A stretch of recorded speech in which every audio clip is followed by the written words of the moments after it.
ตอนนี้ตัวขึ้นมาแล้วทุกคนเนาะตัวมาแปลงไม่ข้าวให้มันพอดีลุกดิบอกทุกคนตัวนั้นเรียบร้อยจบข้าวบาทนี่ตีไหมครับ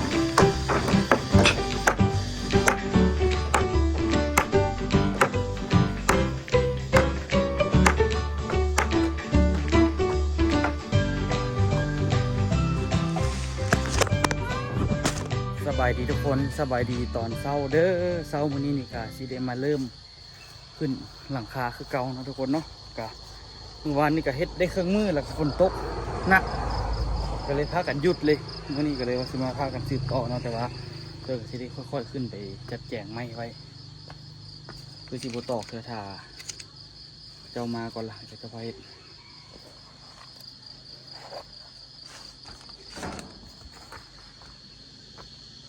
ปาดทีเดียวมีจานนี้หมอกม่วงเขียวเสวยขายทรงนี้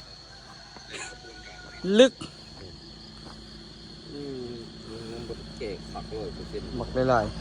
ๆพอแล้วสำนี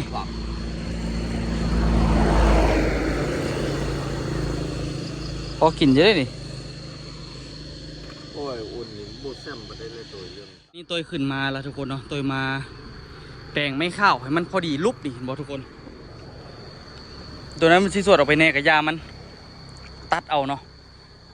พยายามบ่ให้ตัวนี้มันไปคัดกับไม้เอาเนาะตัวสีแป้งทุกอันปาไว้เลยเอามาแล้วก็ตูดไปแล้วก็เลี้ยวเลยนะมันจึงสะดวกเนาะบ่ได้กะคือตัวนี้เนาะทุกคนตัวก็ฟันออกนี่ฟันออกท่อนหนึ่งแล้วเอามีดขึ้นมานำแล้วก็มีค้อนตีนำเนาะเดี๋ยวตัวแปลงให้ทั้งหมดทุกคนยังเหลือ1 2 3 4 5 6 7 8 ท่อนโอ้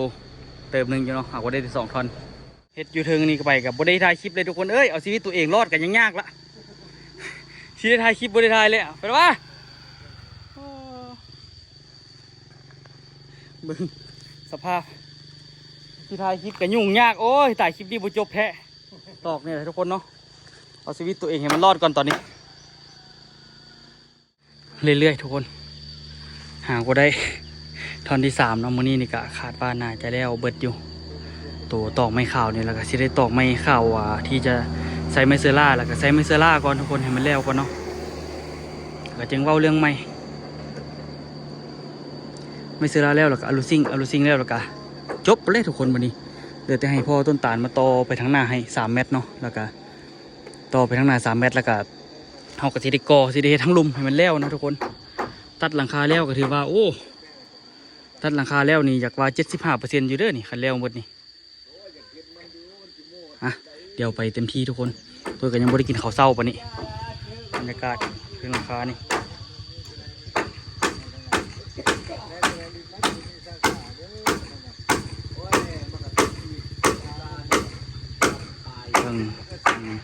ใครแด้วันนี้หลายคนล่ะไปกินข้าวหาก็มาทุกคนแต่เศร้าแต่เสียวหาก็ได้ไปกินข้าวบักแปลงไหมเนาะบ่ได้บ่เพียงกัน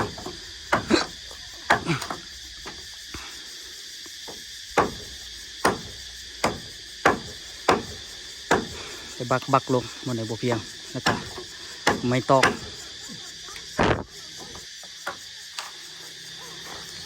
อันนี้ก็ไปอยากเงงไป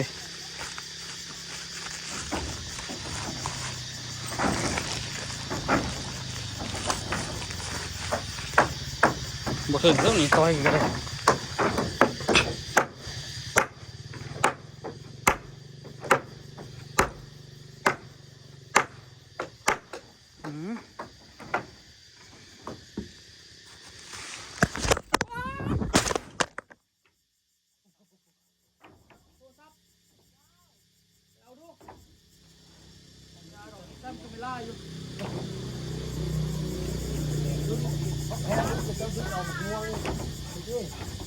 ที่ไหนเขาว่านะอู้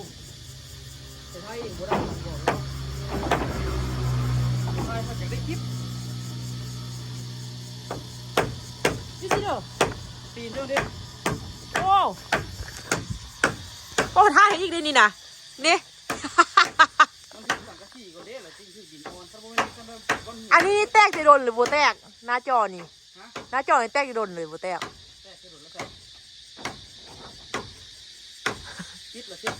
แมนพอน้องกุ๊กกิ๊กมาช่วยเนาะกุ๊กกิ๊กน่าจะไปโรงเรียนนี่พอกุ๊กกิ๊กมาช่วยพอบัวไหลเดี๋ยวย่อยขึ้นเถอะ ไปจะได้โค่นอีกอะไรไม่มันรักเลยเมื่อเช้าไทยคิดคนคิดคนที่ไทยมีหลายคนตอกจ้ำไปเดียวกันแล้ว แล้วก็เอาไม้เสื้อล่าเสื้อว่าตัวบันนี้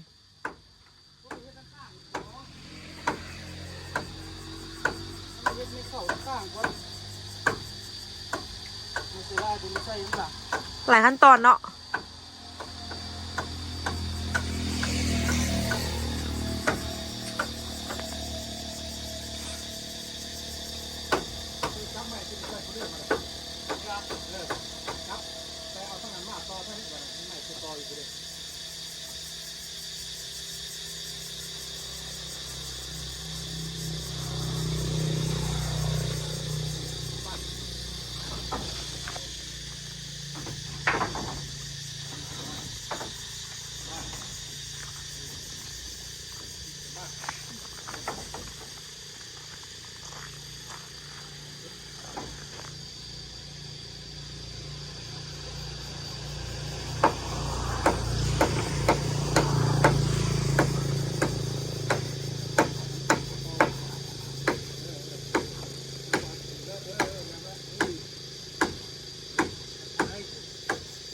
ฟันที่เรา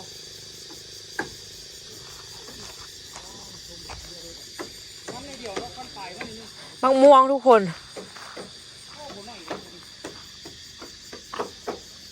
ก็แก้แล้วก็ละเนาะ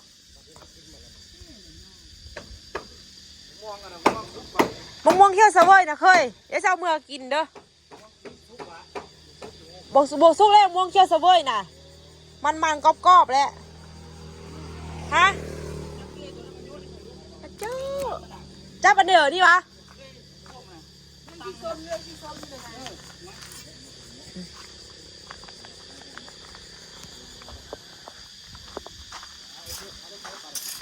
โอ้ขออยากไปต้มน้ำเฟ้อทิมไว้เนาะ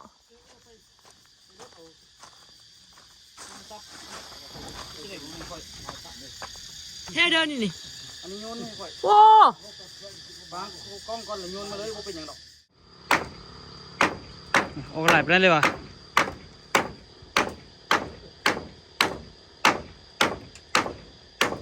เงากับเงาพูดเนาะเบื้องเงาผัดเบื้องสั้นไปเลย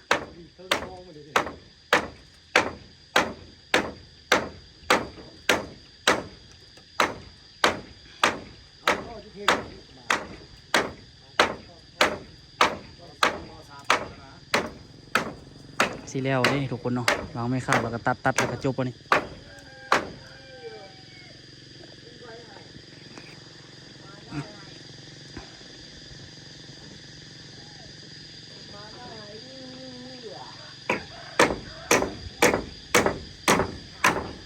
แต่ละมือแต่ละเว้นตอนนี้แดดเริ่มร้อนละเอาเจ้าบ่ได้เอาหมวกมานํว่ะ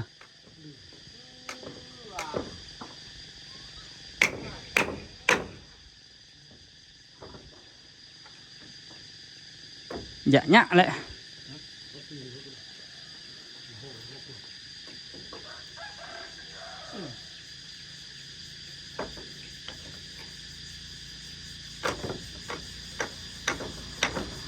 ยากอยู่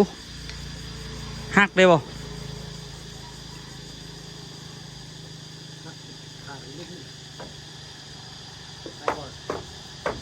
ต่อยไม่ยังลุมออกก่อนดิไปถือเหลี่ยมมันคักขนาดไป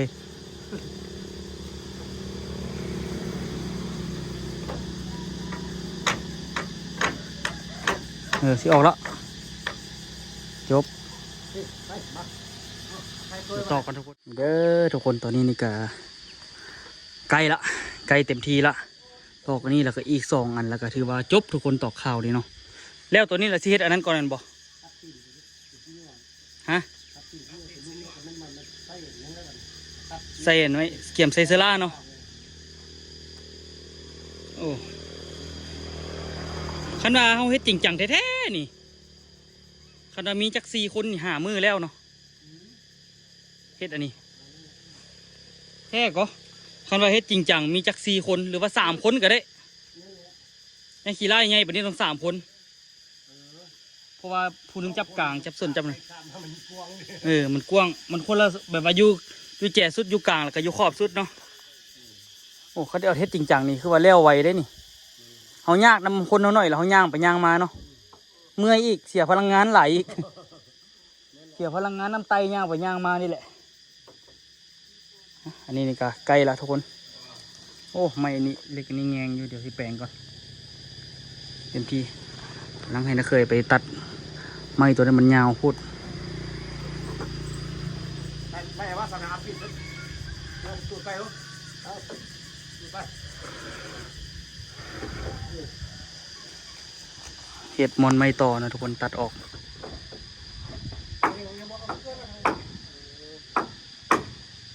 ตัดไหม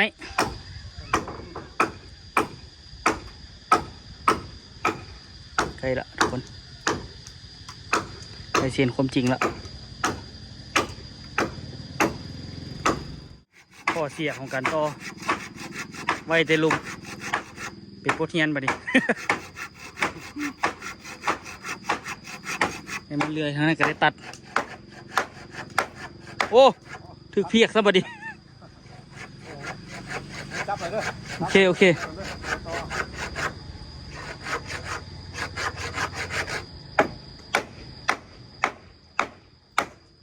เรียบร้อยเนาะ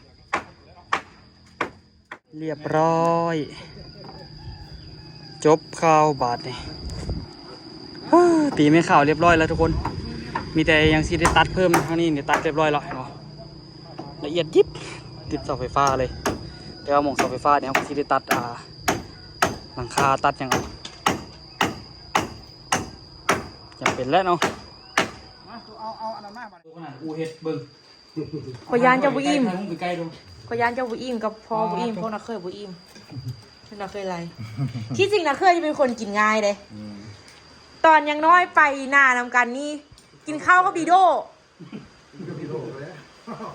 กินข้าวกับดีโดกินข้าวขนมอมผู้ใดกินได้อย่างน้อยเด้อันติดนะยาแค่เลย มียังไงเลย นี่ก็กินด้วยกันออกกำลัง นี่กับกินข้าวกับกะปิก่อน เราก็มีกินเราก็ให้เคยกันแล้วไปยากินยามากตอนยากินได้ตอนยากินได้กับลงมั้ยกินใส่ไปเลยก็ได้เอาไปแล้วบาทนึงนะหรือมังนาวเอาให้เดี๋ยวเอามังนาวก่อนเดี๋ยวไปกินข้าวเปียกยูฮานี่ตัวใดอันเอาข้าวไปกินนำเขาเปียกใกล้ผู้อ้วนมาเถอะเยอะดิเนาะแซ่บเนาะข้าวเปียกไก่ผู้โอ่งกินแต่กระเจ็ดก็พอเอาไปเขาเปียกใกล้ผู้อ้วนนี่ยืดเท่าไหร่มันมีหลายบ้อนแต่ว่าเคยมีกินในซัมปูมีหลายสาขาตะกี้อยู่นาทมกับมีแล้วนาทมอยู่ปอกคนบ่ค่อยเที่ยวในแถวนาทมนะมันโบทางผ่านคือสร้างคู่นะพอเนาะแต่ว่าประเทศแท้มันเป็นไก่ผู้อ้วนแล้วเนาะบ่ไก่ผู้อ้วนแค่นี้ไก่ผู้โอ่งแท้นี่แท้เหรอมาตรฐานแท้เด้บ่สั้นบ่ยาวพาพี่แบงค์ไปกินพี่แบงค์บอกว่าตอนได้กินข้าวเปียกอยู่ลาวเป็นห้านี่แซ่บที่สุดเพิ่นว่าสดน้ำจนเมื่อไอ้แดงเนี่ยถ้าเขาชุดน้ำมืดกับทุกคนแล้วก็ไก่ผู้อ้วนกันพอบักหลายเนาะแล้วได้เขียนดับดีแค่เนาะข้าวต้มเคี่ยวน้ำเส้นเขานุ่มข้าวเปียกก็เฮ็ดเองตอนเขาเสื้อบอกกันร้ายแต่ถ้าเขายังตีนมันออกมาขายเอาอันขาโตขาตังมันเอาออกมาขายตั้งห้าตอนละ10ตอนละ20นะตอนละ10ป่ะเนาะตีนมันออกมาขายตั้งห้า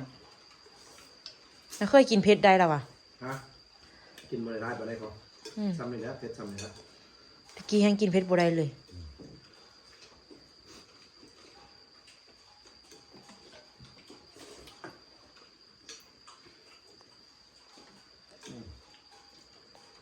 ได้หลายน้องห้าเลยเนาะ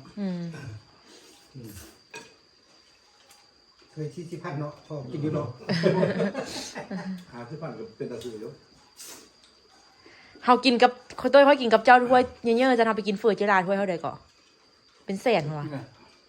อยู่เวียงหั่นเด้ มันคือเขาขายอยู่ในห้างไปกิน2ถ้วยเพราะว่าบ่กินไปก็บอกซ่ารถแกงว่าโอ้ไปเดินขนาดแล้วว่า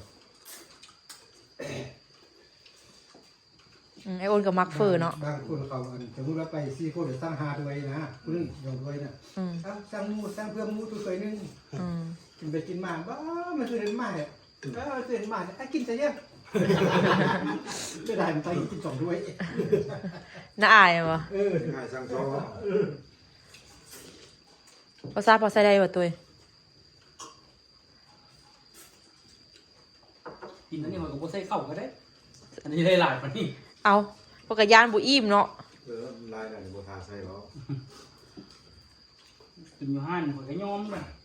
เนาะคือน้อยหน่อยเนาะ กินผู้ดีก็ได้แซ่บเบิดโหสั่งใหม่เอาอีกเพิ่น ผ่านไปไทยกินข้าวเปียกข้าวเฟอร์ข้าวหัน เพราะว่าเพิ่นเฮ็ดแซ่บแล้วใส่กินข้าวบ่อิ่มไม่น้อยเนาะ อืมไปกินก๋วยเตี๋ยวอยู่ไทยมื้อ3ถ้วยน้อยๆเขาตุกก๋วยเตี๋ยวเหือนะไปถ้วยน้อย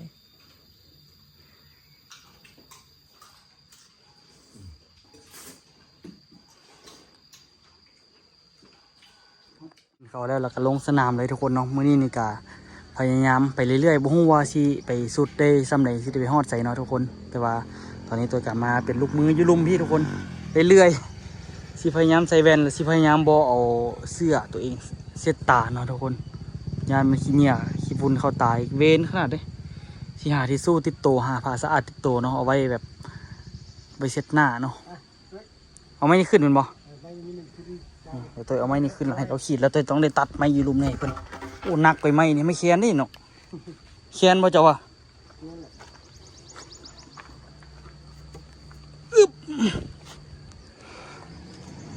หนักอยู่เด้อเดี๋ยวเฮ็ดแล้วล่ะตัวก็สิเอามาตัดยีรุมพี่ให้เพิ่นเนาะ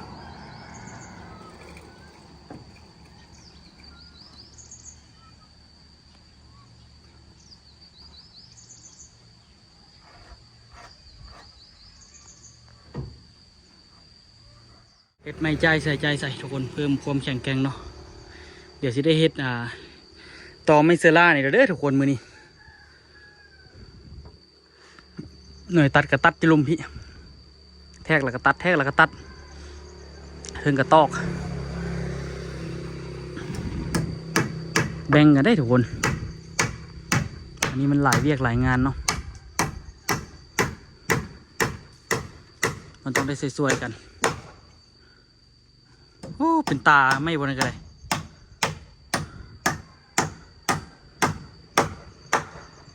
เอาโอเคตัวนี้แหละก็ซ้ำตัวนี้แล้วก็ตัวนี้แล้วก็จบแล้วทุกคนจ่ายใส่ให้มันหมดทุกด้านนี้สวยๆกันไปเนาะแต่ตัวงัดไม่เพิ่มก่อนเบิ่งอันนี้กับมันลดยุ่งยากบอกหลายอันให้แล้วไวๆนี่พยายามเต็มที่ตอนนี้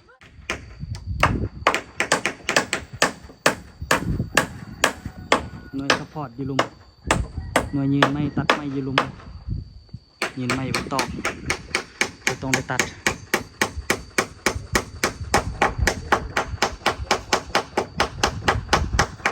โอ้กิ๊กก็มาละ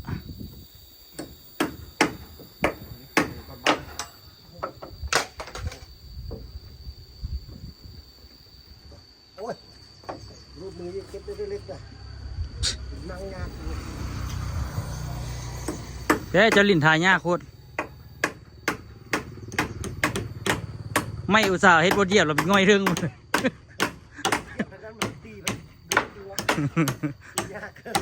ไม่ค่อยตีเขาดีถึกลวงอยู่วันนี้นี่ เบอร์ขั้วนี่ตีได้จะซ้ายตีหูดึงเลย ปรึกษาดิมักยากเลยเนาะเป็นเรื่องกูนะเนาะมักทายากเว้ย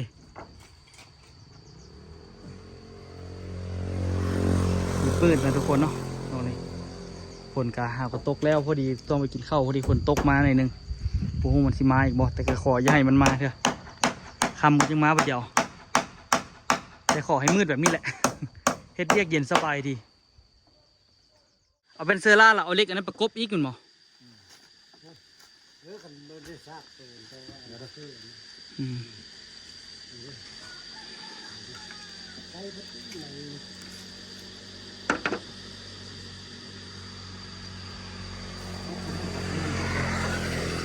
ลืมเลยเนาะทางนี้มันนะสังกะสีพอดีปลาย ไปพ่อเพื่อตัด บ่เอาเสือกไปมัดไว้ได้ปะ เอาตัวตอรถจับให้ก่อน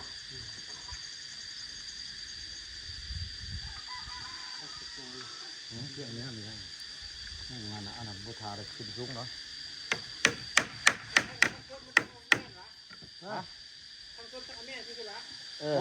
เพื่ออันลูซี่เธอดิ บูชาไล่ประเดี๋ยวได้ประเดี๋ยวขีดซากลงดิขีดซากเพื่อเขาตัดดิมันจะได้เป็นเขาซากก็มาเขาเสียตัวนั้นมากบใส่เลย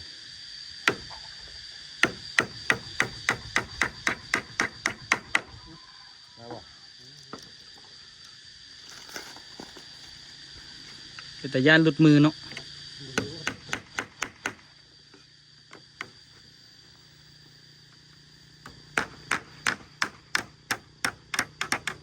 จบได้เรื่องเ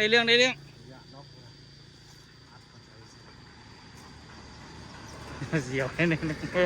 ต่ำๆเลยนี่ทุกคนต่อแต่ละเรื่องก็ได้เสียว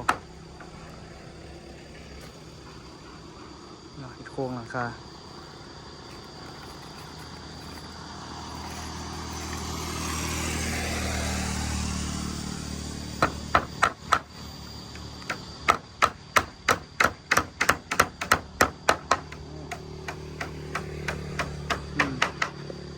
เอาเต็มที่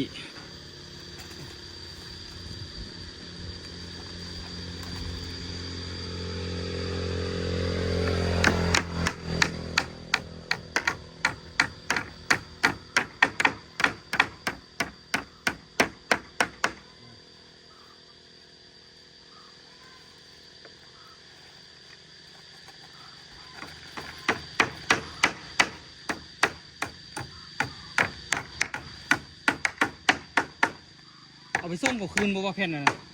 ขอบมัน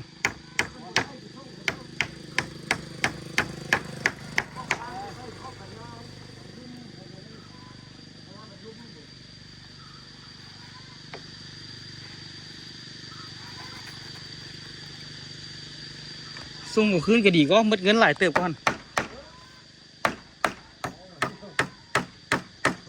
ต้องมีการแดกและเอาตัวนี้ฟังพิษเอาตัวไม้เอาแนวไม้สีแล้วเลยบ่ส่งกระได้แล้วแต่ แม่นอยู่เนาะคันเอาแนวใหม่เนาะ ส่งเข้าโดดเข้ากับอะไรโอ้ตัวนี้ฟังพิษเอาแนวไม้เด้อกระได้เนี่ยจุดใหม่ลงไปก็ทุก เกะเส้นเดี๋ยวตัวขึ้นพาทุกคนไปเบิ่งเนาะมึงฟังนี่ลึกแต่ละอันแต่ละอย่างส่วนสีได้มันนะทุกคนเนาะแต่ว่ามันกลับไปได้ไก่เติบแล้วทุกคน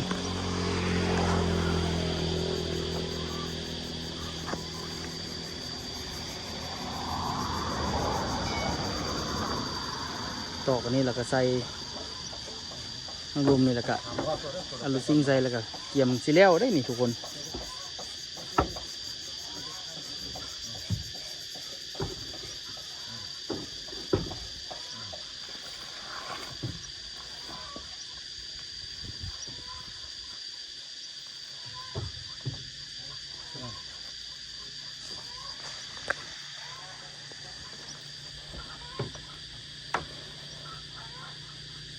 ไป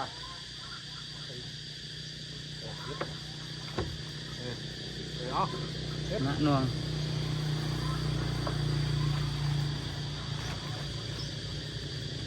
ตัวเสียวมันทีล้นนะทุกคนจะปอกตอกตะปูอันนึงก็จะพอมีแหงเนาะ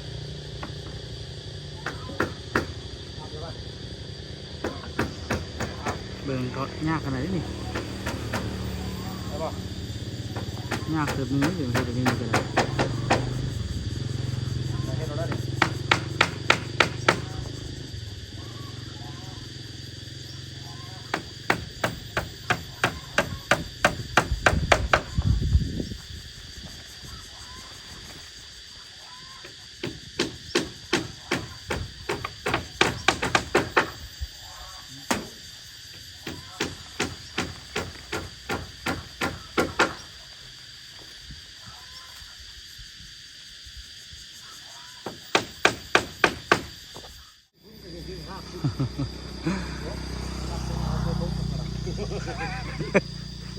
เร็วเตะได้เนาะเร็วแต่สะดวกซะสะดวกอะไรเฮ็ดอันนั้นมีเสลาประกบแล้วทุกคนข้างๆนี่แล้วละเด้อนี่นี่ทุกคนปึ๊บเข้าไปเรียบร้อยใส่ขอบตัวนี้แล้วก็ใส่ทั้งลุมแล้วก็เกี่ยมเอาแผ่นอะลูซิ่งเสร็จแล้วก็จบแล้วนี่ทุกคนโครงหลังคาเกี่ยมจบไปได้นี่โครงหลังคานี่ขั้นเทียบนี่แล้วไปประมาณ 80%เลยได้นี่อาจจะ 85ครับใกล้สิจบละนี่เหลี่ยมยังดี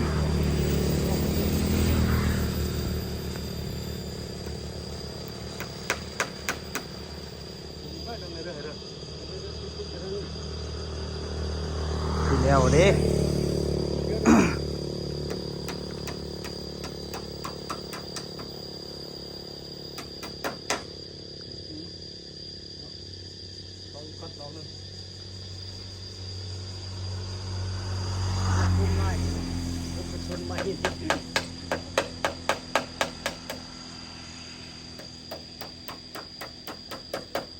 จบ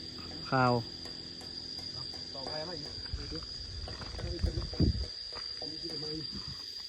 บุทึกว่ะ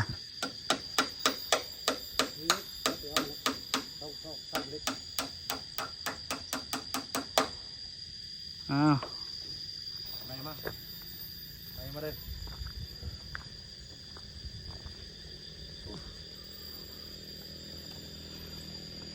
ไกลละทุกคนนี้ไกลความเป็นจริงละ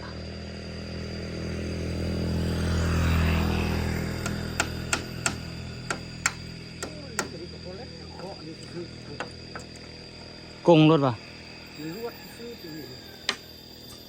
แล้วไม่เคยเห็นบอกว่าเล็กเจ๊อย่างกูจิเจ๊ก้อยเจ๊อย่างอยู่ ต่อไง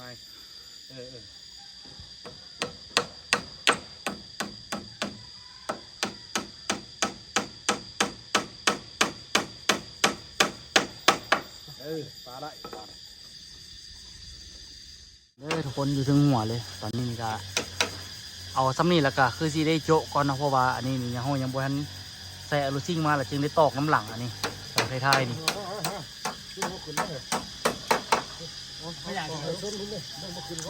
ฮะบ่พอตั้งแต่ว่าอันน่ะขั้นตอกไม้อันนี้นะจำแผ่นนี้แล้วก็ได้หยุดก่อนพอทางนั้นยังบ่ทันตัดคือบ่ได้อย่างเคยดิบ่ฮู้ว่ามันสิเหลือหลายสำใดนะอะลูซิ่งนะทำนี่แล้วก็ไปเฮ็ดทั้งไม้ก่อนเสียงท่าเสียงโอ้งามแจ่มละ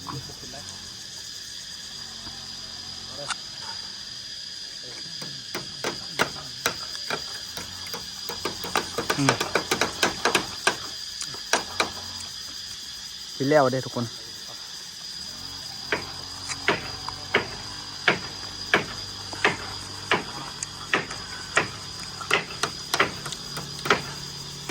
ห้านสั่งปั่นทุกคน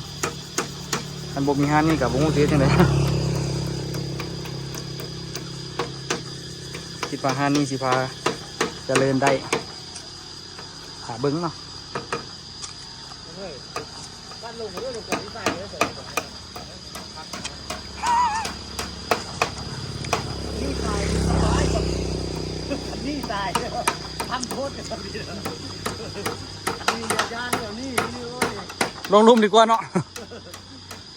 ลุงระดับนี้